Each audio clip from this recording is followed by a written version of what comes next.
तो यार आईपीएल 2024 के नीलामी में तो बहुत सारे खिलाड़ी काफी महंगी महंगी रकम में बिके। मिचेल स्टार्क और पैट कमिंस जैसे खिलाड़ी 24 करोड़ और 25 करोड़ में बिके थे, और कुछ ऐसे भी बड़े नाम थे जिनको आईपीएल के नीलामी में कोई भी खरीदार नहीं मिला, और उनमें से कुछ शॉकिंग अनसोल्ड प्लेयर भी रहे जिनका बिकना हम सभी को लगा था कि तय है, लेकिन आखिर में उनको कोई खरीदार आईपीएल के ऑक्शन में नहीं मिल पाया। और इस वीडियो में हम आपको बताएंगे आईपीएल 2024 के टॉप 10 अनसोल्ड प्लेयर के बारे में, और उसका रीजन भी बताएंगे कि आखिर क्यों ये आईपीएल 2024 में हमें अनसोल्ड होते हुए दिखाई दिए और आईपीएल 2024 का हिस्सा नहीं है। तो वीडियो एंड तक देखिएगा, सब्सक्राइब करिएगा ऐसे ही इंटरेस्टिंग वीडियोस के लिए आईपीएल और क्रिकेट से रिलेटेड। तो बात कर लेते हैं आईपीएल 2024 के टॉप 10 अनसोल्ड प्लेयर के बारे में और उसके रीजन के बारे में। 10वें नंबर पे आएंगे वेस्ट इंडीज के ओडिन स्मिथ। तो ये गेंदबाज हैं वेस्ट इंडीज के गेंदबाज। इनकी गेंदबाजी उतनी कुछ खास हमें नहीं दिखाई देती है।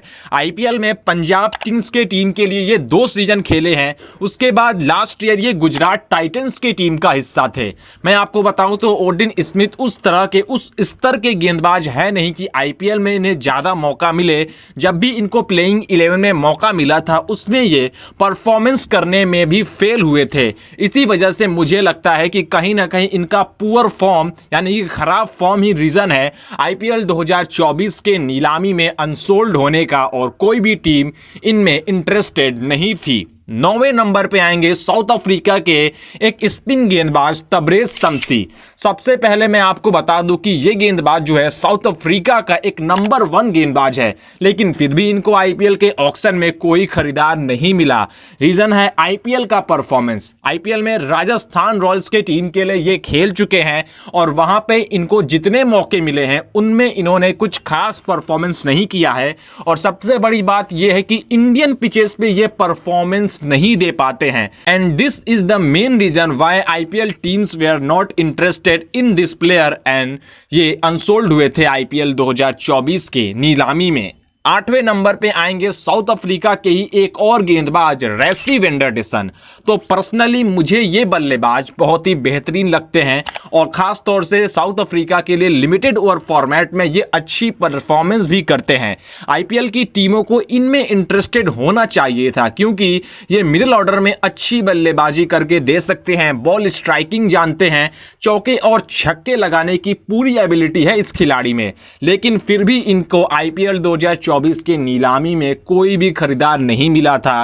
राजस्थान के लिए ये आईपीएल में पहले खेल चुके हैं, वहां पे कुछ ज्यादा मौके इनको नहीं मिले हैं। तो मुझे लगता है कि अगर कोई टीम इनको लेती है और ज्यादा मौके देगी तो रेसी वेंडरडिसन एक आईपीएल के मेन प्लेयर हो सकते हैं किसी भी टीम के लिए। लेकिन अब चूंकि अनसोल्ड है, रीजन हो सकता है कि विदेशी खिलाड़ियों के इतने ज्यादा कंपटीशन होने की वजह से ये अनसोल्ड हुए हों। 7वें नंबर पे आएंगे आदिल रशीद। इंग्लैंड के टीम के go to spinner limited over format में, यानी कि नंबर 1 स्पिन गेंदबाज हैं ये इंग्लैंड के टीम के लिमिटेड ओवर फॉर्मेट में, चाहे ओडीआई हो या फिर टी20 हो। लेकिन जब बात आईपीएल की आती है तो फिर वही है कि आईपीएल में इनका परफॉर्मेंस आता ही नहीं है। पंजाब के लिए ये खेल चुके हैं, वहां पे कुछ खास परफॉर्मेंस इन्होंने नहीं किया। हैदराबाद की टीम में थे, वहां पे भी जब भी मौके मिले इनका परफॉर्मेंस नहीं आया। And these are the reason why teams were not interested. जैसा हमने तबरेज शमसी के बारे में बताया, कुछ वैसा ही हाल इनका भी है कि आईपीएल में इनका परफॉर्मेंस ना करना ही इनके अनसोल्ड होने का सबसे बड़ा रीजन है। इंटरनेशनल लेवल पे आप जैसी भी परफॉर्मेंस करें, अगर आप आईपीएल टीम के लिए परफॉर्मेंस नहीं दे पाएंगे तो टीमें आपको करोड़ों रुपए बिल्कुल नहीं देंगी। 6ठे नंबर पे आएंगे हमारे भारतीय खिलाड़ी सरफराज खान। तो सरफराज खान इस समय काफी अच्छे फॉर्म में है, लेकिन वो फॉर्म जो है वो डिफरेंट फॉर्मेट में है।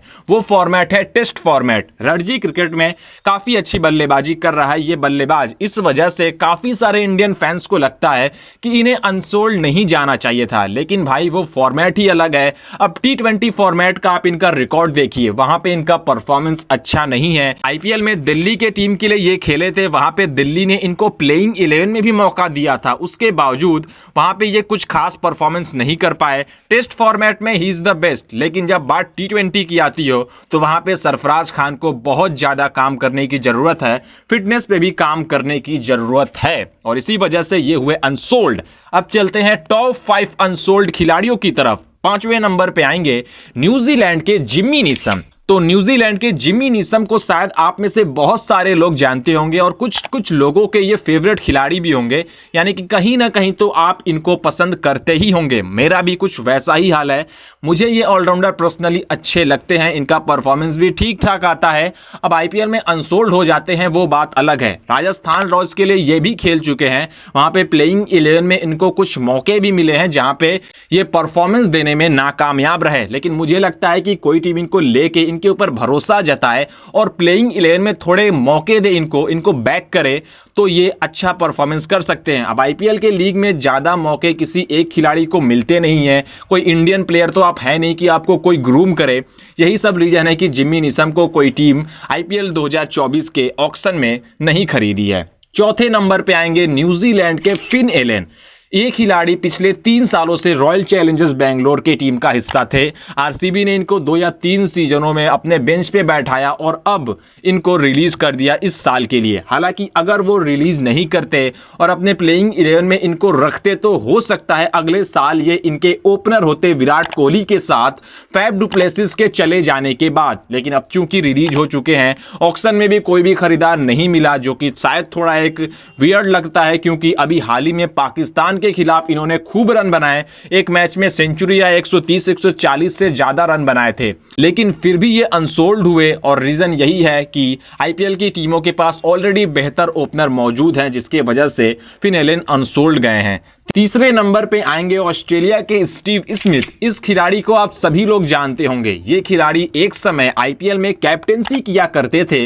Rajasthan, rising Pune super giant जैसी टीमों के लिए इन्होंने कप्तानी भी की है। लेकिन अब हाल इनका टी20 में ऐसा हो गया है कि पिछले 3 सालों से ये अनसोल्ड होते ही जा रहे हैं। टी20 फॉर्मेट में स्मिथ का परफॉर्मेंस नहीं आता है। ऑस्ट्रेलिया के टी20 टीम में भी हम इन्हें ज्यादा नहीं देखते हैं, और जब टी20 में फॉर्मेट नहीं आएगा तो आईपीएल जैसी लीग में आपका कोई जगह नहीं। और इसी वजह से ये इस खिलाड़ी को किसी भी टीम ने नहीं खरीदा 2024 के नीलामी में। सेकंड नंबर पे आएंगे एक बड़े खिलाड़ी, एक शॉकिंग अनसोल्ड खिलाड़ी, फिलिप साल्ट। लास्ट ईयर ये दिल्ली कैपिटल्स की टीम का हिस्सा थे। दिल्ली के लिए इन्होंने अच्छा परफॉर्मेंस भी करके दिखाया। उसके बावजूद दिल्ली ने इनको रिलीज किया, जो कि थोड़ा बहुत चलिए समझ में आता है कि विदेशी खिलाड़ी की वजह से आपने रिलीज किया। लेकिन फिलिप साल्ट को रिलीज करके आपने साई होप को खरीदा, जो किसी भी एंगल से टी20 फॉर्मेट के एक बेहतर नहीं माने जाते हैं। हमेशा इनकी स्ट्राइक रेट्स की वजह से इनकी क्रिटिसाइज होती रहती है। इसी वजह से इनको खरीदना तो एक बेहतर डिसीजन नहीं है। फिलिप साल्ट एक बहुत ही अच्छे फॉर्म में है। ऑक्शन से पहले इन्होंने इंग्लैंड के लिए सेंचुरी मारी थी, ऑक्शन के एक दिन बाद भी सेंचुरी मारी, जो कि बताता है कि टीमों ने इनको ना खरीद करके एक काफी बड़ी गलती की है। मुझे ऐसा लगता है कि एज ए रिप्लेसमेंट इनकी आईपीएल में वापसी हो सकती है, लेकिन नीलामी में तो ये अभी तक अनसोल्ड हैं आईपीएल 2024 के लिए मेरे वीडियो बनाने तक। और इस पूरी लिस्ट में पहले नंबर पे खिलाड़ी हैं ऑस्ट्रेलिया के जोश हेजलवुड। स्टार्क और पैट कमिंस 24 और 25 करोड़ लेके गए, तो जोश हेजलवुड आराम से 15-20 करोड़ लेके चले जाते अगर ये आईपीएल 2024 के पूरे सीजन का हिस्सा होते। दरअसल दोस्तों, आईपीएल के ऑक्शन से पहले ही हेजलवुड ने ये बता दिया था कि वो आईपीएल के सेकेंड हाफ का ही हिस्सा होंगे, आईपीएल के पहले हाफ में ये नहीं दिखाई देंगे। और इसी वजह से टीमों ने इनको नहीं खरीदा, क्योंकि कोई भी टीम आपको सिर्फ सेकेंड हाफ के लिए नहीं खरीदेगी, उनको पूरे फॉर्मेट के लिए, पूरे सीजन के लिए एक बेहतर गेंदबाज चाहिए। और टीमों ने दूसरे गेंदबाज को लेना ज्यादा बेहतर समझा जोश हेजलवुड के जगह पे, और इसी वजह से ये इस बार के नीलामी में अनसोल्ड हुए। इसके अलावा और भी कुछ बड़े खिलाड़ी जैसे कि जोफ्रा आर्चर, बेन स्टोक्स, जोय रूट, ये सभी खिलाड़ी भी आईपीएल 2024 में नहीं दिखाई देंगे। इसका रीजन ये है कि ये आईपीएल के नीलामी में अपना नाम नहीं दिए थे, दैट्स वाई ये आईपीएल 2024 में पार्टिसिपेट नहीं करेंगे। और ये थे 10 ऐसे खिलाड़ी जो कि आईपीएल 2024 में हुए अनसोल्ड और टॉप 10 अनसोल्ड प्लेयर के लिस्ट में आते हैं। इनमें से कुछ खिलाड़ियों की वापसी हो सकती है एज ए रिप्लेसमेंट, लेकिन मेरे वीडियो बनाने तक ये सभी खिलाड़ी अनसोल्ड हैं, नीलामी में भी अनसोल्ड हुए थे। तो आप बताइए कि आपके हिसाब से कौन सा अनसोल्ड खिलाड़ी सबसे ज्यादा शॉकिंग लगा आपको, कमेंट करके जरूर बताइए और अपनी फेवरेट टीम का नाम भी बताइएगा। वीडियो को विजिट करिए, हमारे चैनल पे आपको और भी इंटरेस्टिंग वीडियो देखने को मिलेंगी। और सब्सक्राइब करके जाइएगा डेली क्रिकेट से जुड़ी वीडियोस के लिए। टेलीग्राम फैमिली का भी हिस्सा बन जाइएगा, लिंक डिस्क्रिप्शन में है।